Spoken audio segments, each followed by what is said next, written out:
আজ আমরা চলে গেছিলাম চাকদার আইকনিক ইউনিসেক্স সেলুনে, যেখানে তোমরা হেয়ার কাটিং পাচ্ছ মাত্র 99 টাকায় উইথ হেয়ার ওয়াশ। ডিটেন পেয়ে যাচ্ছ মাত্র 299 টাকায় উইথ শেভিং ফ্রি। আর মেয়েদের ক্ষেত্রে ওটাতেই কিন্তু আইব্রো টোটালটাই ফ্রি হয়ে যাচ্ছে। এ বাদেও হেয়ার স্পা পেয়ে যাচ্ছ 799-এ।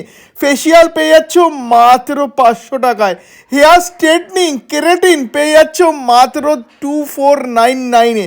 এ বাদেও ব্রাইডাল মেকআপ পেয়ে যাচ্ছ তোমরা 4000 টাকায়। পার্টি মেকআপ পেয়ে যাচ্ছ 1000 টাকায়। নেল এক্সটেনশন বোথ হ্যান্ড মাত্র 499-এ। তাহলে আর দেরি কোথায়? সেই জন্যই কিন্তু আমি তাড়াতাড়ি করে চলে গেছিলাম আইকনিক ইউনিসেক্স সেলুনে, যেখান থেকে কিন্তু আমি ডিট্যান করিয়েছিলাম, হেয়ার কাটিং করিয়েছিলাম। আর এনারা কিন্তু একেবারে যত্ন সহকারে ডিট্যান করেছিল। আর এনারা